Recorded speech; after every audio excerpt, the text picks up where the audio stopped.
Ryan Gosling came up with the idea for Ken branded underwear for his character. The detail that went viral when the film's marketing dropped. We just rushed to make it.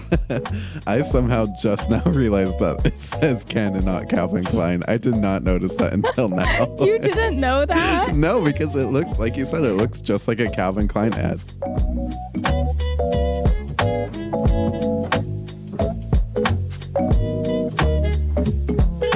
Hello and welcome to the Art of Costume Podcast. I'm Elizabeth Joy Glass. And I'm just Ken, but you could also call me Spencer Williams. Hi, Ken. Hey, Barbie. How are you? I am doing good. It's so good to see you. Happy season 4.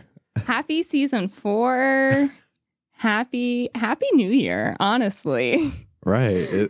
It's been a minute.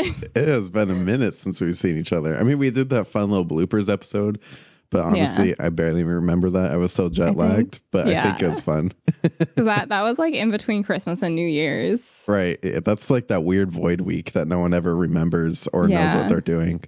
It's like, was I in a coma? Did I work? Did I not work? Did I take that week off? What did I do? So how was your vacation? What have you been up to? It was pretty good. Got some costume design jobs coming up, so that's exciting for me. Okay. I'm very excited. And then I've just been like planning renovations. Okay. It was like I've been doing a lot of that, getting a lot of paint chips. Yeah. And trying to convince myself that painting things black is a good idea. Well, I will just say from experience, it's always a good idea. Thank you. I've had some pushback that made me like think twice about it. So thank you. Don't listen to them. Black is always the way to go. How about you? How are things going over in California? It's been good. 2023 was a year to put in a to be short about it. Yeah. So starting this year, I just really wanted to focus on just taking care of myself, trying to get some sleep, relaxing. Mm-hmm. I have been on the couch being a real potato, watching all the things. I mean, first I finished all of my Mafia movies. So I loved them all. So good. I started watching Naked Attraction, which probably isn't good for my brain, but I'm addicted. Oh my gosh. And Elizabeth, I have been watching The Gilded Age, and let me just tell you, it is controlling my personality in ways that are probably not good for my 2024 goals. And I'm loving every second of it. Like, Spencer, you need to finish this. The ending was so I can't. After I watched that, because I have a bunch of fabric I like need to get through. I need to get through it this year. It's a problem. And there's a company who runs like fantasy balls up in New York City. Okay. And I was like, 1880s, 1890s, Gilded Age costume. Yes. Let me see how much the tickets are.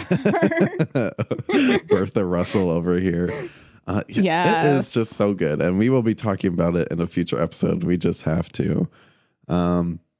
Also, this might be surprising to you and everyone listening, but I've become I feel like Ken, who's traveled to the real world a little bit and was figuring out things about life that he actually enjoys. I've been watching basketball like pretty religiously, Tuesdays, Thursdays, and I don't know if it's Sunday. I'm not sure. But I carve out time on my schedule to sit on the couch and have a beer and watch NBA basketball. So I'll be honest, I've been doing that with football a bit. Oh, okay. And it's like I'm watching it with my dad, and he really enjoys it when I do that. So I'm like, okay, and like the longer you sit and watch, the more you're like, oh, this is interesting. Yeah, like I get it.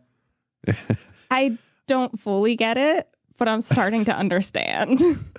I love the aggressive nature of sitting there and yelling at the TV while shoveling food into your mouth and drinking beer. Right. Right. And my dad's a Phillies fan. So the Eagles is his whole thing. That seems like one of those loud teams in a complimentary way. Yeah, because my dad born and raised in Philadelphia, and it's like his inner like Philadelphian like comes to the forefront of his personality. Whenever the Eagles are playing, it's really funny. Does your dad have a good like Philadelphia accent? Yes. Yes. Yes and no. Okay. When he's around other people from Philadelphia, absolutely. Oh, okay. Like because my dad's actually like, he can be a pretty quiet guy, but when you get him around people, especially people from Philly, he's like he's like right back in it. I love it. Well, I live in LA, obviously, so I've been rooting for the Lakers. Nice. You know what I was thinking of was our Space Jam episode that we did 3 years ago. Yeah. Because so many of the stars of Space Jam, LeBron, Anthony Davis, they're all still playing for the Lakers. So I'm like, oh my gosh, I remember him from Space Jam 2, a new legacy. A new legacy. Oh my gosh, I saw that on HBO today as I was like scrolling through. I was like, I should watch Space Jam again. That movie's good. If Space Jam only has 2 fans in the world, it's Elizabeth and I. It is. We've talked about Space Jam, I think, at least once every season. Yeah. Shout out. Well, Elizabeth, I am very excited for our season 4 premiere because we are doing 2 very fun and exciting things this week. We have an episode coming out, well, obviously today because you're listening to it, and one in 2 days on Thursday. Because why, Elizabeth?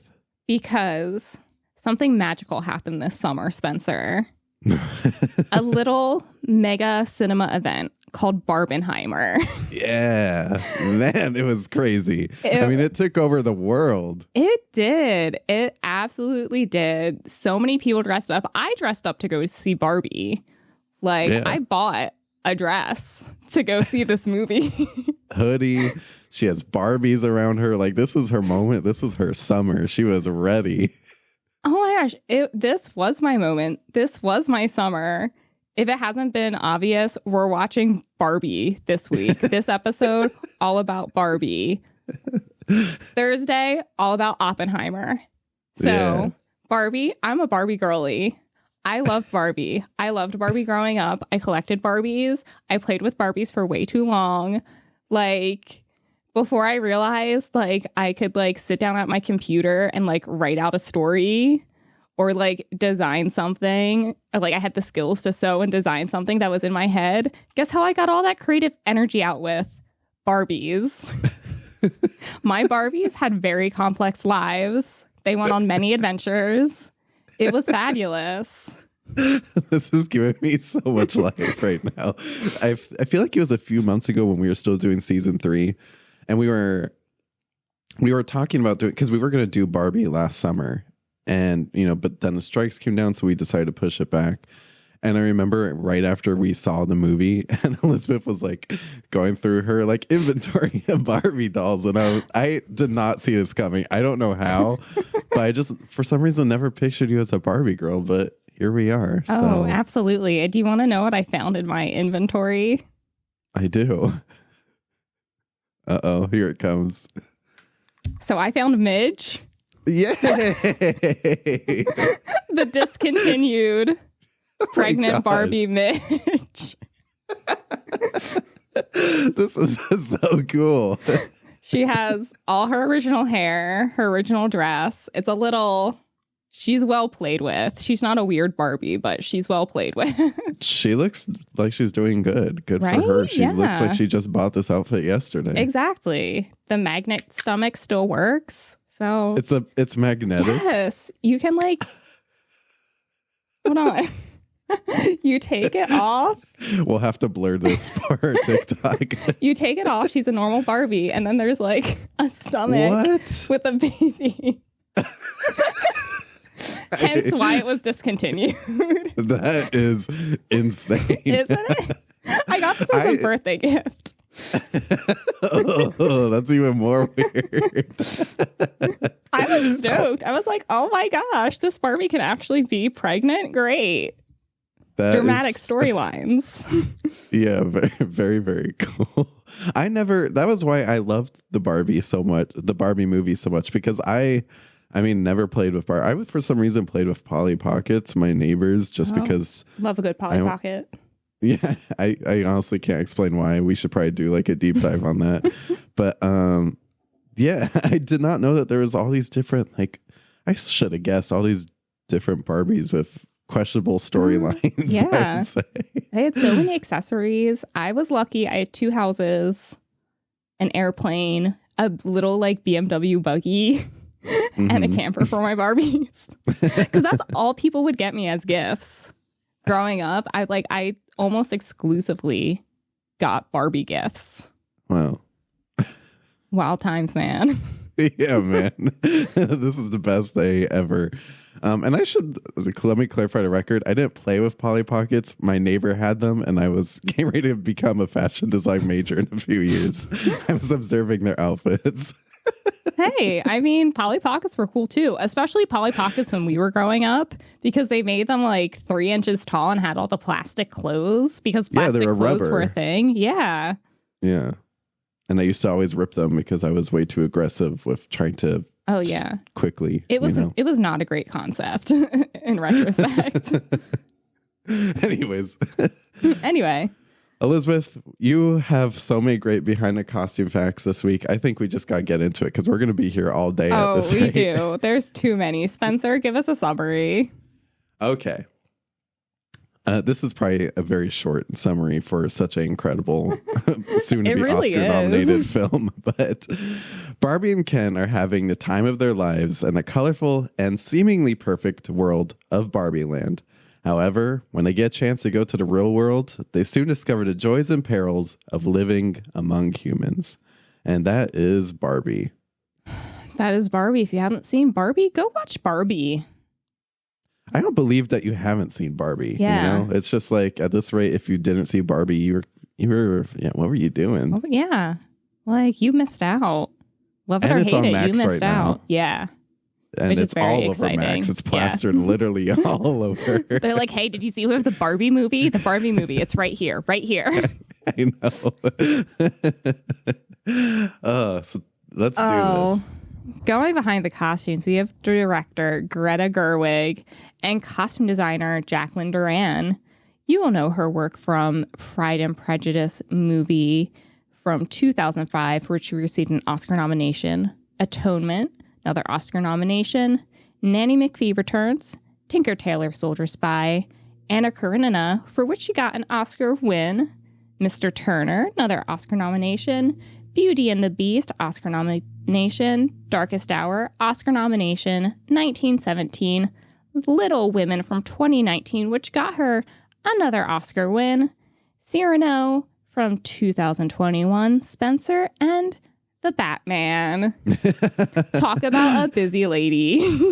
I love that she did the Batman, because remember when Spencer came out? That was like her season, I don't know, 2 premiere, maybe. Yeah, 2.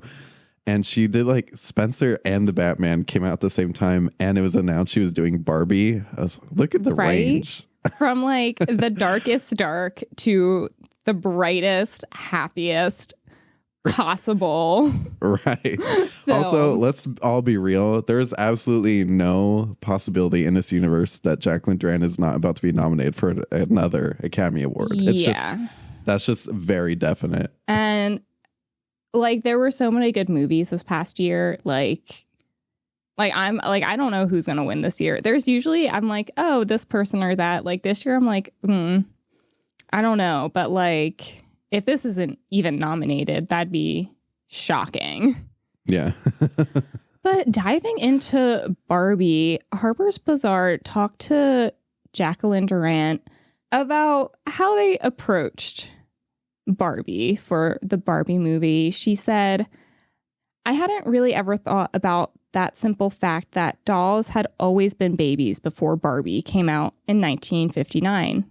Girls, therefore, were always mothering them. And suddenly Barbie, it wasn't about that. It was about imagining doing something.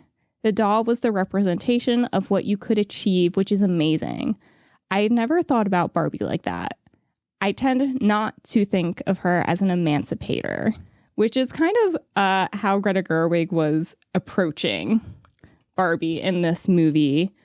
So they still wanted to keep it very toy-like. And Jacqueline told The Wrap, I wanted to make it multidimensional so that you could look at it as a child. The child would just enjoy it from a point of view of colors. But there was something else going on if you wanted to look at it deeper. Which is so true about this movie. It's like you could look at it as like a young kid and be like, wow, like that's Barbie. Look at all of her colors. But then if you're a costume nerd like us, we're like, look at the subtle like storytelling that's happening in Barbie right now as she's like going into like this deep dive of, you know, depression and feelings. Yes. And like, how do you find yourself? What does that mean? Yeah. And one of the shocking things I found out for Barbie World was they had a very specific color palette consisting of 2 pinks, bright and light blue, lavender, orange, green, yellow, and beige to create this childlike imagery. Right.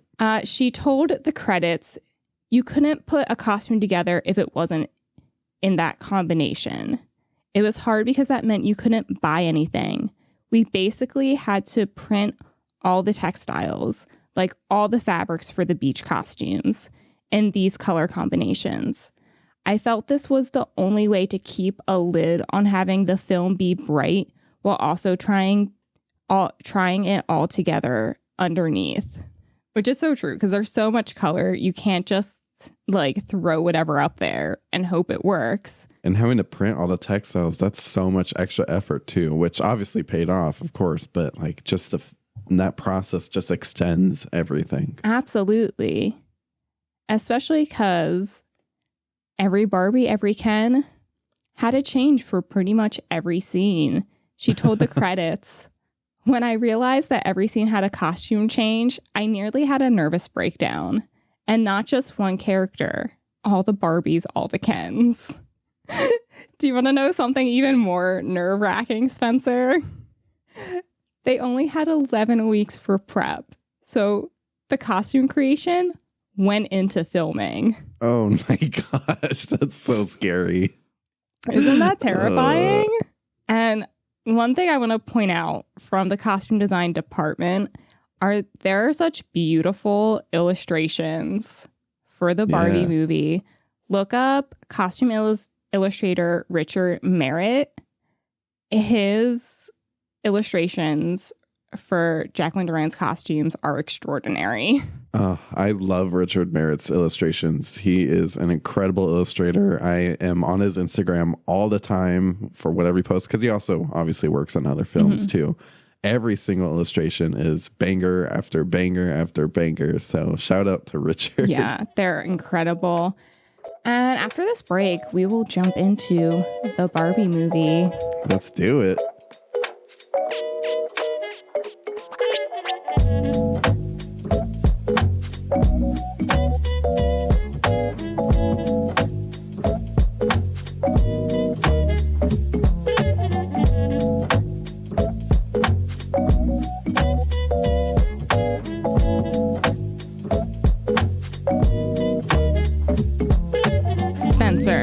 Are you ready to jump into the dawn of Barbie? Let's do it. I'm ready to have a total beach off right now. Yeah, absolutely. Especially because Barbie is very much presented as a monument, especially in this opening that pays homage to Kubrick's 2001: A Space Odyssey with all the little girls just playing mom in the middle of the desert, which is the funniest thing ever. I was hooked at this very first scene. I was like, okay, I'm going to love this movie because it already was blowing my mind. It's just so crazy to me that we were having little girls playing with dolls that were babies. That's fact still blows my mind. A lot of people are talking about how maybe the storyline to this movie was basic, but sometimes basic is okay because even that basic fact rocked my entire world about 2 minutes into this movie. So yeah, like that's really all little girls had for like all of time was baby dolls.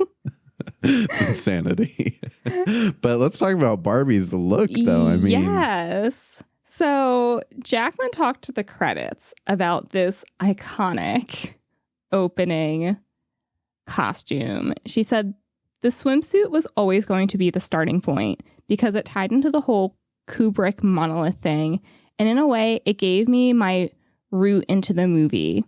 We had archival Barbie from different periods that we reproduced as exactly as we could. Then we moved on to more fluid approach, delving repeatedly into the late 70s and 80s until we get to the finale, which is pretty much contemporary. And this is like Barbie's first look, this swimsuit. Yeah. And it's so iconic. I have a reproduction of it. Yeah, look at that in the background. Like when you think of vintage Barbie, like this is what you think of. And one thing I learned watching, because they have extras on Max, she wore wigs throughout this entire movie, which shocked me because it looks so good. Yeah. But they even like for this scene, the wig to match the whole look they're recreating, they got like the same like yellow hair color as the original doll. And it's wild, but it really does set you up for Barbie, who is just living her best life, which like I never would want to leave Barbie world if that's where I lived. Yeah, stereotypical Barbie played by the one and only Margot Robbie. I mean, just what a performance. It is so good. And I was just blown away at those first scenes in Barbie Land. Just the fact that this was it was a practical set. So everything you see is built and so transformative and immersive. It still blows my mind. It is such a feat that they create all this. And the colors, just every time, it's so good. It is so incredible. And Jacqueline had to kind of approach the character of Barbie a little bit differently, especially for these scenes. She told people, when you do a costume, you often try and work out the character of the person that's wearing them and what they do. But the character of Barbie is really the history of Barbie. If you try to delve into her backstory, it would be how she'd look over decades. It's the way we chose to do it, which they do kind of have this just like amalgamation of like Barbie throughout the decades that fits really well into her costumes.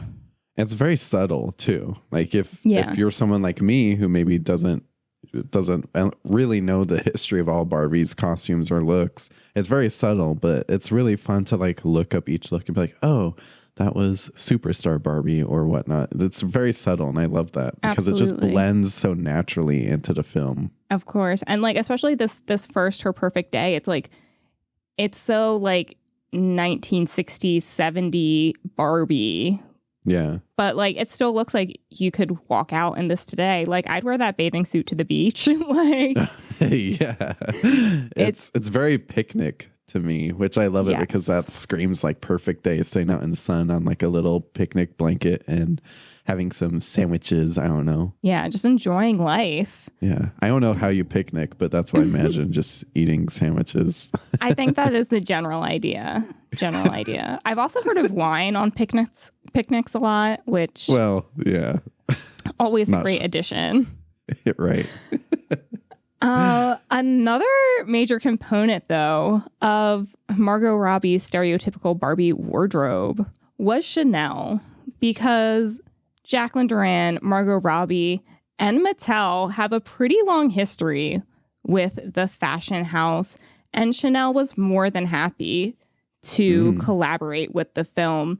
As Jacqueline told People, when I went to Paris and went to the Chanel archive, I also discovered that Karl Lagerfeld had designed a Barbie collection in the 90s with Claudia Schiffer and all the supermodels modeling Barbie.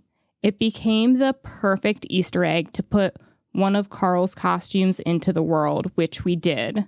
So Margot at one point is wearing Claudia Schiffer's suit from the archive, the actual suit, not remade.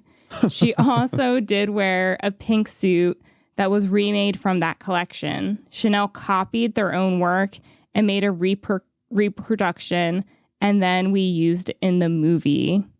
The Claudia Schiffer one, though, was the actual suit. It was the perfect match between what we wanted to be in the movie and what Chanel had already made. That is incredible. I did not know that, actually. I mean, it looks very Chanel when you see it.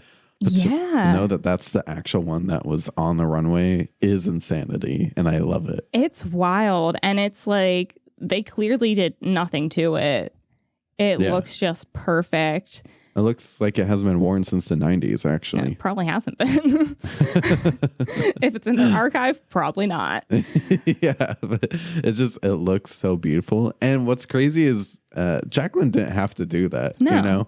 But the attention to detail and storytelling that was happening on this film was just on a whole other level. Yeah, knowing that like Barbie and Chanel had this history together and bringing that in, it's just so beautiful. And then one of the pieces they also made from their archive, which she wears in the Pink House Oval Office, it's so perfect, especially because like it fits into that like pink-ish category, but brings in some of those other like orangey colors that they were talking about in their color palette. And it's just like she just looks so stately and perfect.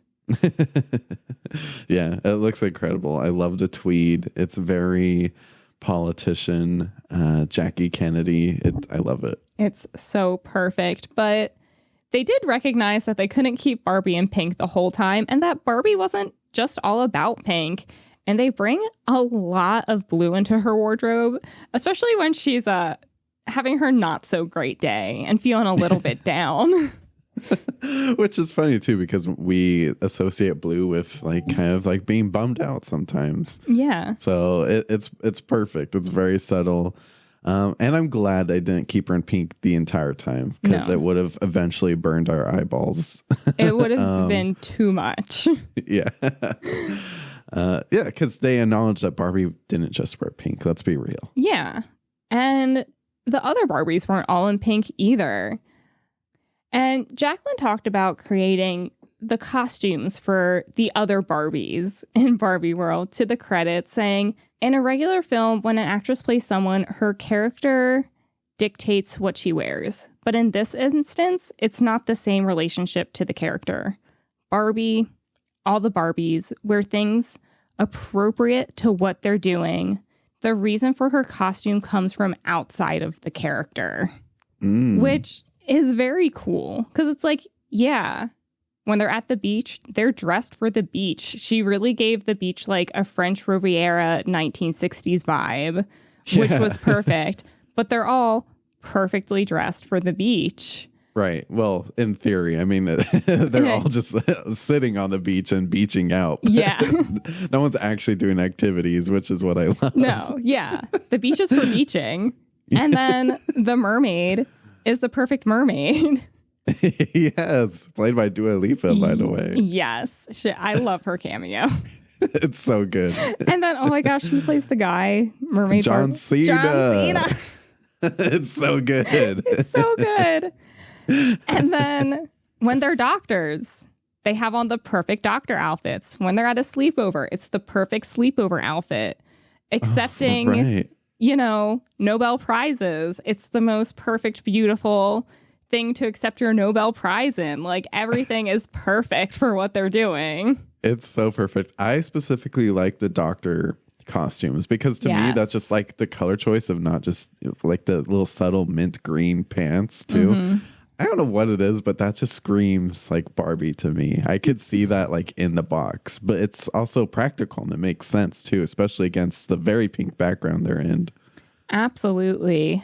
Who also got this treatment was Ken. Yeah. Whoa, whoa, whoa, whoa, whoa. I love Ken in this. Like, Ryan Gosling, it's the funniest thing ever. He is so good. I will admit that I've never been like not that I don't like Ryan Gosling, but I've never been like a overly big Ryan Gosling fan, I guess I would say. Converted completely in Barbie. He was right? He was so good. I loved his performance, and I do think that he should be nominated for Academy Award because I really feel like he did a lot of, I don't know, really good, subtle character acting in this film. It's really quite good. Absolutely. And he took like such a goofy concept of a character and played it really earnestly and really seriously. Yeah. And it's very two-sided, you know, it very has like a deep emotional trauma to it. Yeah. Absolutely. And Jacqueline talked to Vogue about Ken's look a little bit, saying, retro sportswear is one area where we did a lot of shopping for Ken. He is sporty. That's his main thing. We had buyers in America that went to dealers and imported it for us because we needed so much of it. She also noted to Vogue that no one cares about Ken. Everybody just wants to play with Barbie. He matches Barbie and changes too, but he has very, very many less options. I'm sorry, Ken. That's not very nice. It's not very nice, but it's so true. And all the Kens always do match their Barbies. Oh, so good. The beach costumes, just like the shorts, like the matching ensemble of like the button-up shirt with the short shorts. It's everything. All the textiles, all the colors, every single one is great. Not just on the Ryan Gosling Ken, but every Ken is a look that I wish I could pull off if I wasn't so pale and sickly looking. You could pull it off, Spencer. I believe in you. But you know, like a couple years ago when like there was like a big trend of like men's rompers. Yeah. We need to replace that with matching two-piece sets. Yeah. Like, please, it looks so good, and I get it. You know, it's Ryan Gosling, but still, it just the colors work so well. It's probably one of my favorite parts of the entire film. They work so well, and I also love how they use that same exact color scheme to make Alan just completely stand out from everyone else and somehow feel a little bit awkward. Oh, Alan! Like. It's so funny. And I love how they literally just reproduced Alan's look in their color scheme. Exactly. They're like, Alan's done. Okay. It's so sad. But yeah, Elizabeth has a picture of the Alan box, and he looks exactly like he did in the box. Even just as pale. Same haircut, and it is like the same shirt, just in like the color palette that Jacqueline Durran was talking about. And it's so perfect, and it gets even more perfect with the dance number. Oh, it's so good. I mean, I've seen this scene about 100,000 times. Yeah, and I really love in this scene you can see where Ken is just matching Barbie. Yeah. Like that's all that matters, is that he match Barbie. The colors. I love the use of like silver. It's a very disco scene, so everything's kind of like disco ball to me. A little Studio 54, a little bit, which I very much enjoy. It just looks so good. I could watch the scene forever. And of course, it's paired with that line where Barbie asks everyone if you ever think about dying, which I think that probably is my favorite entire part from the scene, from the film. It's so good. Especially because, like, I felt that. You're out, you're having a good time, and then you're like, what if I die right now? Yeah, every day. Like, yeah. You're just, I think that's like the worst time to have that thought. And it does, like, that's what happens in real life, too. If you voice that, it's like everyone's like, what? Yeah, it could ruin your whole day if someone brings it up. You're like, oh. Whose day it's not ruining is Weird Barbie's day. Oh, man. Kate McKinnon kills it. This was so good. And Jacqueline talks to the Wrap about Weird Barbie's look, saying the primary concern with Weird Barbie was whether to go for something that was completely messy at the bottom of a box that had been discarded, or whether to go for more of a discordant fashion look. In the end, we went with the discordant fashion look, particularly for her first costume. Yeah. I mean, I get what she's saying. It's like, do we want to put her out in like a garbage bag and look all torn up like a weird Barbie would at the bottom of the box? Or can you still achieve that with a look that still is fashionable and artistic, but also still, talk to the idea of it being weird Barbie? I think she made a great choice because this still to me reads like she reminds me of the doll from Rugrats. I don't remember, Cynthia. Yeah, Cynthia. The crazy hair. Yeah. But like still there's a level of taste to it too. Very artistic, art student, art designer. Yeah. And it's so good because like, especially the short, because I had a weird Barbie with. Of course you did. We cut her hair super short, mostly because someone got bubble gum in it. So we like cut her hair super short. And like, she was always wearing like the weird, like discarded outfits that like I didn't really use on my other Barbies. Yeah. And like so many little kids like draw patterns on the clothes, but it's like the clothes are still going to look like the silhouette's still going to be cute. The silhouette's still going to be like Barbie fashion, but yeah, it's going to have this weird thing on the side of it now. Yeah. So I'm really it's so cool. I'm happy she went with the weird high fashion angle. Yeah. And from there, we get the epic sequence of Barbie's journey to the real world, in which Chanel made another appearance. As Jacqueline told The Hollywood Reporter, the ski suit they wear on the snowmobile is a Chanel ski suit. And that was great for Margot. But Chanel doesn't make menswear. So they had to make one for Ken, which was very kind of them to do. Oh, I love that. They're like, I mean, if it's for anyone, I guess Ryan Gosling. Yeah, yeah. They're like, I guess it has to match. We'll do it. Yeah. I love the matching costumes. It's so fun, especially because they're like moving against that moving background too at the same time. Yeah. So it's just, the colors just pop so perfectly. It's, I love all these scenes. I love the one when they're in the boats. They have like the little sailor's hat and a striped shirt. So good. It's so good. I also love how Ken's just having the time of his life. Because him and Barbie are clearly getting along very well. And he's like, yes, this is what our life is going to be. It's so good. These are such great scenes. Before we dive into the real world, though, Spencer, I think we need a little break before we get there.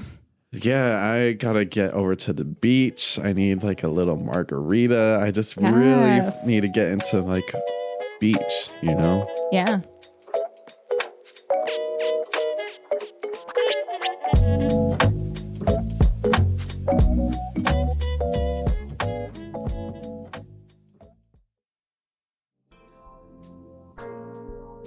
Hi, this is Dan, audio engineer of the podcast, here to let you know that if you wanted to support the show, you can head over to theartofcostume.com/podstore. There you can buy some awesome TeePublic merch with the podcast logo, such as a shirt, coffee mug, stickers, and of course, a baby onesie.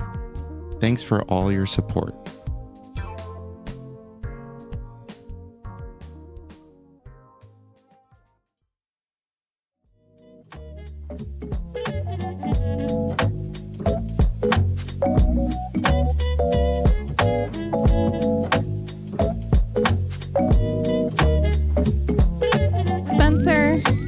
How do you feel about roller skating at Venice Beach?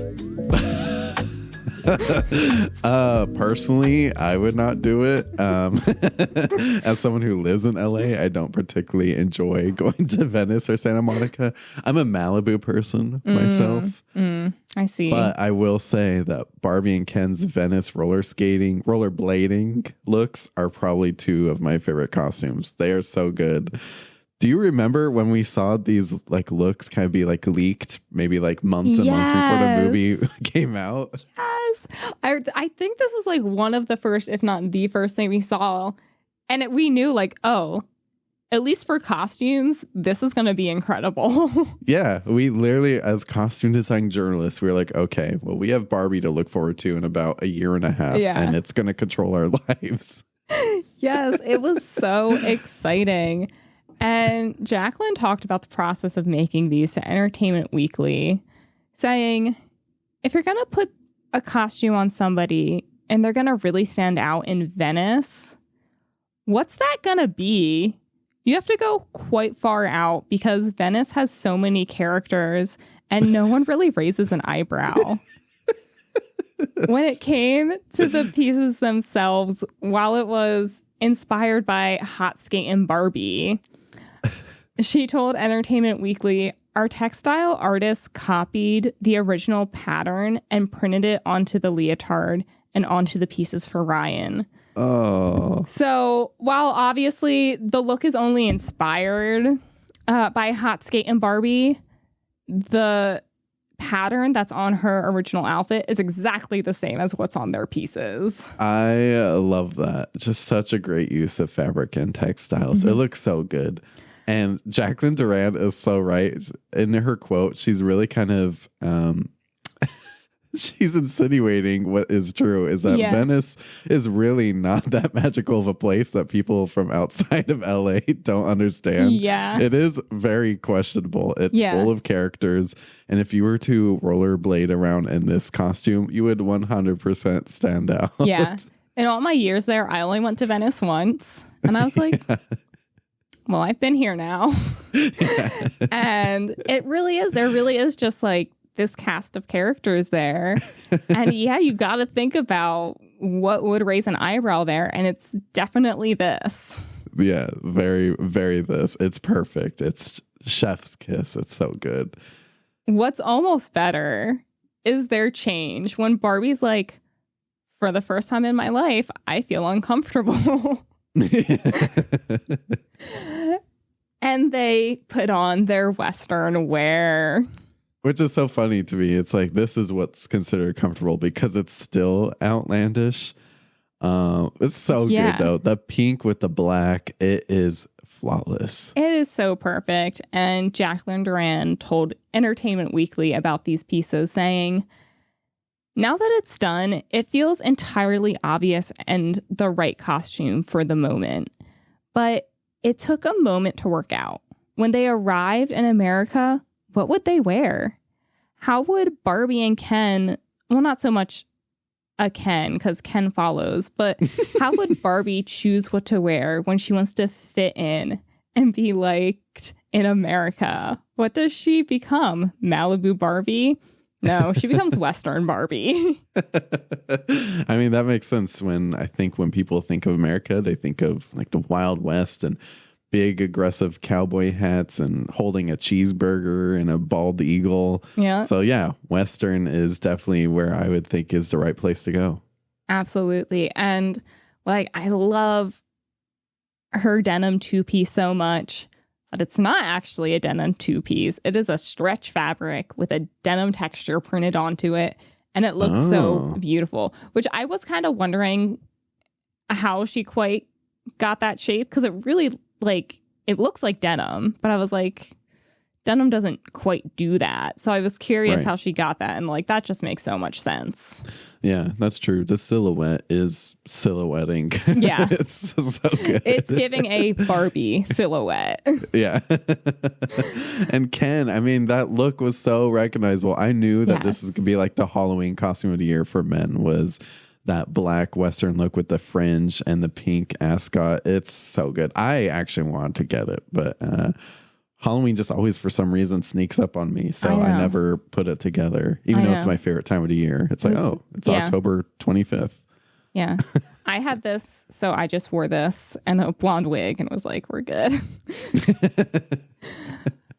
But it's at this moment that we get the sweetest cameo of all time. Legendary. We just have to talk about this. Yes. Legendary costume designer Anne Roth is the old lady at the bus stop. It's so good. It's so sweet. This is the first moment I cry in a film. And it's a hard cry too, because Anne Roth is just such a legend, such an icon in our field. And what I love about too is so many people don't even know who that is. And that's just like how crazy it is that this costume designer, who's done some of the world's biggest films, has won multiple Academy Awards, is has just sitting influenced fashion for decades. She's in her 90s. Right. And just that beautiful, touching moment with Margot Robbie. It is so good. And I just had to sneak this into the slides because it's so flawless. I thought you put this in here. I was like, because I was working on them late last night and I was like, did I put this in here? Did I not? What?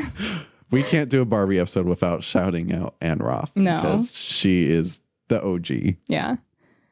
And after that incredible moment and Barbie finding America Ferrera in the real world, she knows who she is and what she needs to do.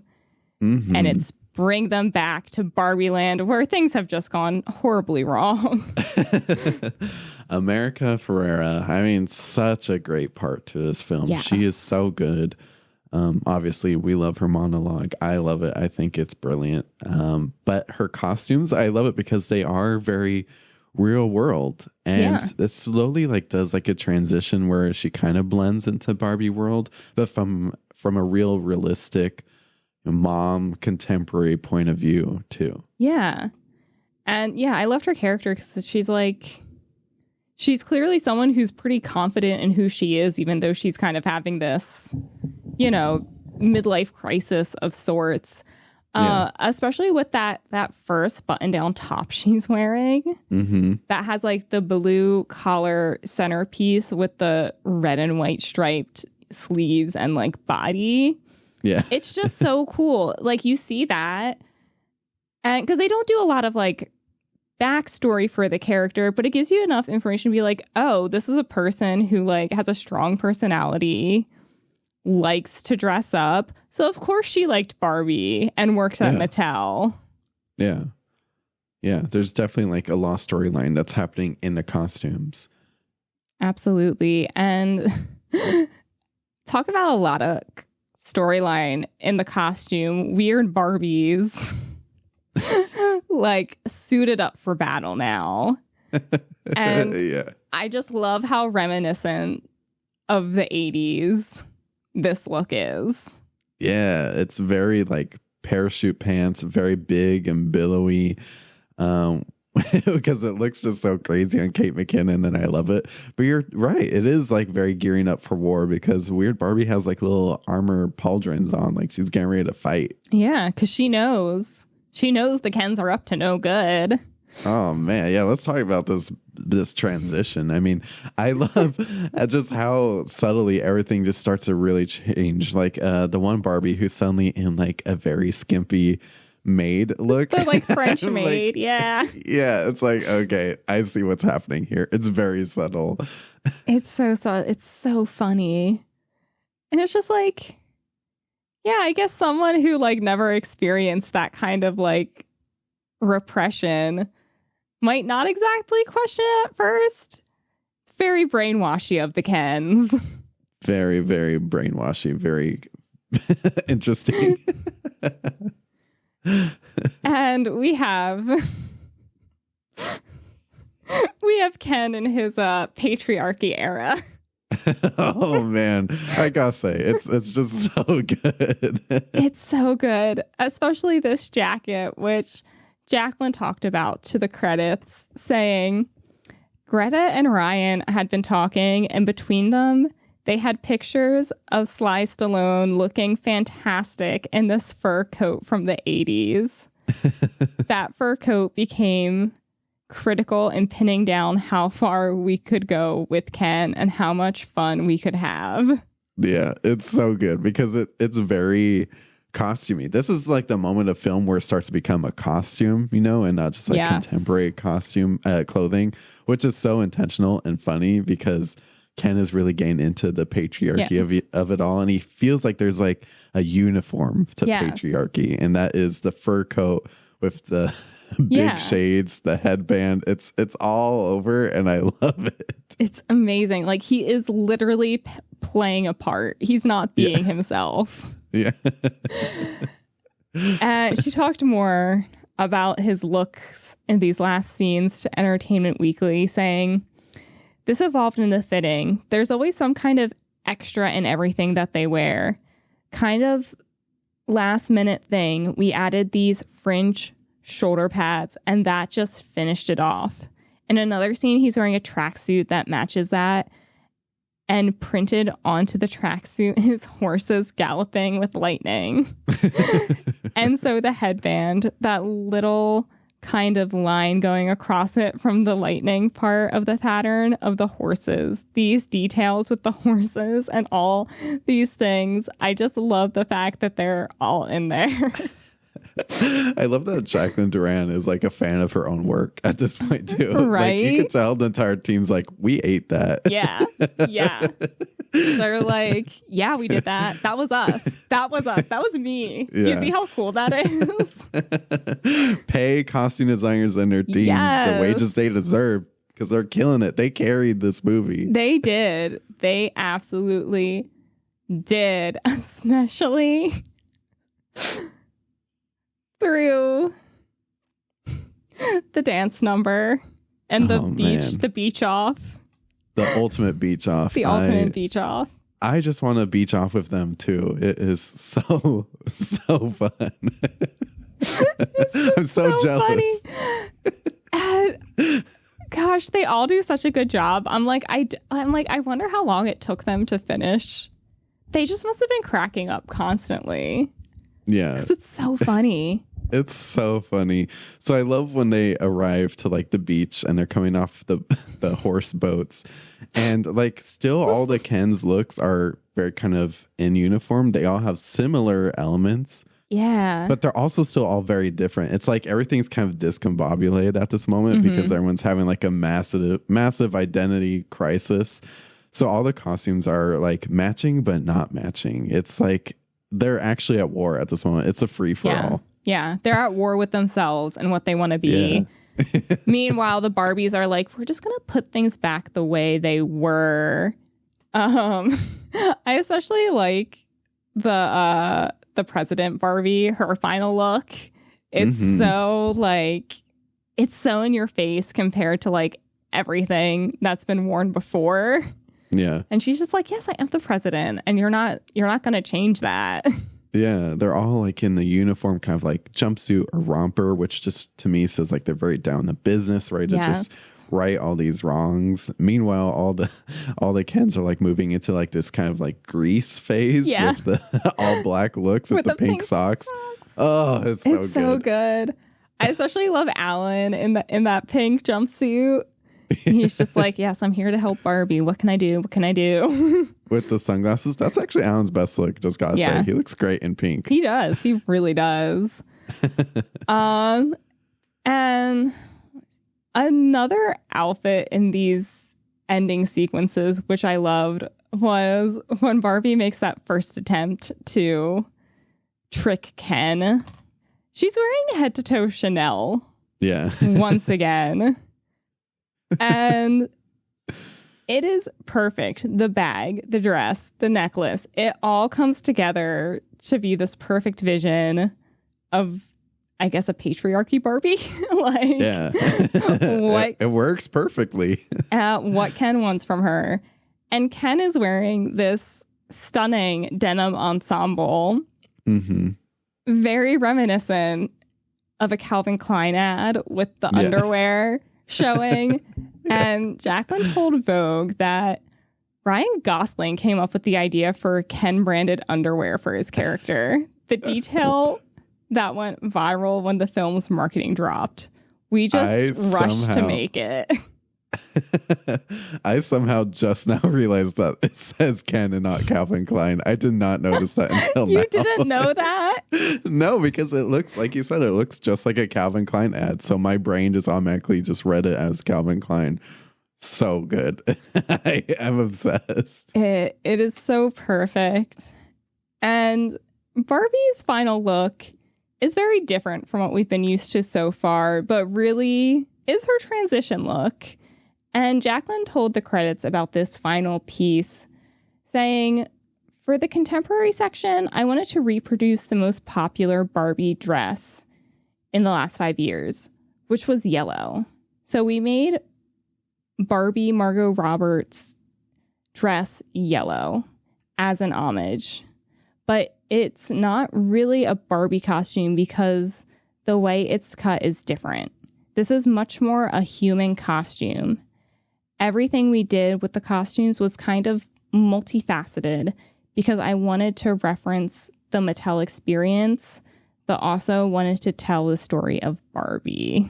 That's really a great quote because it really shows like the transition of like Barbie becoming a person that I feel like is a lot more identifiable within ourselves. Mm-hmm. Yeah, like it's a very contemporary look. Like this is a very popular dress that we would see around LA, maybe warm locations. And also the same for Ken, who, he's wearing this like really outrageous I Am Kenough hoodie, but it's also like the actual hoodie is something that would be worn. Yeah. So like there is like a contemporary moment that's just happening where everyone's kind of transitioning back into a new reality that's a little bit more identifiable and relatable. Absolutely. And with that, we have the conclusion of Barbie. However, Barbie sparked such a craze. Jacqueline realized that people were going to love to dress like Barbie, but it wasn't exactly going to be a sustainable look for people to buy. Mm-hmm. So she actually partnered with ThredUp. As she explained to Harper's Bazaar, she said, I just thought of what a brilliant idea it was because I'm conscious that everyone's really enthusiastic about Barbie at the moment, but it's not a look that you're going to wear again and again and again. It's a look that you're going to play around with and dress up and change and do different things with. So you can go to ThredUp right now and see the hashtag BarbieCore Dream Shop that Jacqueline Durran helped curate. Wow. I love that. That is so cool. Because, that is such an important thing to think about because, yes, it's Barbie and we all want to go out and get our pink outfits. But at the same time, it's like, remember that this is a very pollutant industry as well. Fashion, fast fashion. So if you could do this sustainably and thrift your Barbie looks, that's definitely the way to go. Absolutely. And I think just to kind of cap off how much of a fashion moment the Barbie movie really has been was looking at Margot Robbie's outfits for the press tour and the premieres of Barbie around the world. Her stylist, Andrew McCamal, really did a beautiful job and just brought it full circle. Because, like, looking like Barbie is what marketed this to success. And it's still going. And we just watched the Golden Globes the other night.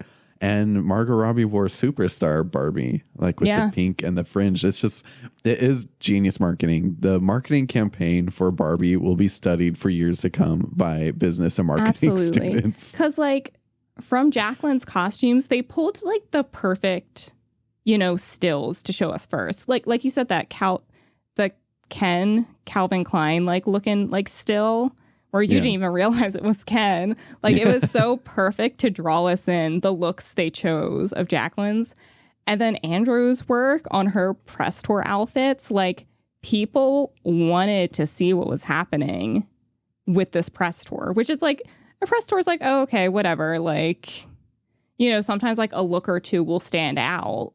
But it's like we were looking at every single thing she wore because it was just so eye-catching. Yeah, regular everyday people probably aren't paying attention to press tours for movies. If you're maybe a bit more obsessed like us, we are. But Barbie, it like made people pay attention before this movie even came out. So it was genius. And I think also this goes to just show how important costume designers are in the process of filmmaking and storytelling, because a movie like this would not be possible without costume designers like Jacqueline Durran, who put everything they have into this. And often, costume designers don't get the pay or the credit they deserve. So hashtag naked without us. Like this, this movie needs to be studied because it would not be possible without Jacqueline Durran and her team. Absolutely not. And with that, Spencer, are you ready to play our favorite game? I am. I've been thinking about this movie quite a bit. it's going to be a hard one. There's so many different looks, and I don't know. But yeah, let's do it. The one costume to rule them all. Spencer, what's your one costume to rule them all? Elizabeth, I think... Okay. I think my one costume to rule them all is a pair. I think it just has to be the Western Barbie looks. Yes. Because, I mean, yes, they're very a part of the marketing. Everyone knows these looks. But the storytelling of it is like, these are two Barbie and Ken who are coming to America, and they're just, for some reason, they're trying to think like, how can we blend in? And we're in America. Not that they really know what that means at this point, but just from their brief time here, they realize, okay, it's very Western. We need these cowboy looks with the cowboy hats and the denim and horses. And it's very this is their interpretation of what our country is. And to me, that's hilarious, because that is how sometimes I also see what the world's doing. So I don't know. But honestly, we could go around in circles picking one costume to rule them all. So we could. I'm not even confident in my choice, but that is what jumped out of my brain just now. I love it. I think it's a great choice. My one costume to rule them all is Kate McKinnon's first weird Barbie look. I love this so much. I pre-ordered the doll. Yes. It's such a good representation of I think how much a lot of kids love their Barbies so much, and how creative they get with their Barbies, and how much they love to play with them is a weird Barbie. If a toy's super messed up, somebody loved to play with it. Mm-hmm. So I love that how they represented that in her costume and her look. It's so perfect. Yeah, it's a physical representation of imagination to me, which is what I love, because this costume is out of this world, but still makes sense. If you look at the colors, the gradient of the tulle and the skirt, it's just it's very imaginative. And I think you picked a great one costume to rule them all. Thank you, Spencer. Mm-hmm. And if you would like to let us know what your one costume to rule them all is, you can leave us a voicemail at 626-515-1826 or email us at theartofcostume@gmail.com. Spencer, what are we watching on Thursday? So we just did Barbie, right? So it only makes sense for us to head on over to, I guess, the darker side of things. We are talking about Oppenheimer, which is probably shocking to no one. I loved Oppenheimer. You did. It was so good. And it's, doing all the award season rounds right now. I'm very excited to talk about Oppenheimer. And I should just say, I usually would hold a surprise, but we're going to be joined by costume designer Ellen Marojnik to talk about Oppenheimer. And I'm very excited. She goes into all the details of Oppenheimer's looks, but then also just the subtle notes. There was no hats in Oppenheimer except the one worn by Oppenheimer. Little notes that you might not have picked up on. I'm very excited to get into it. I am so excited for your interview with her.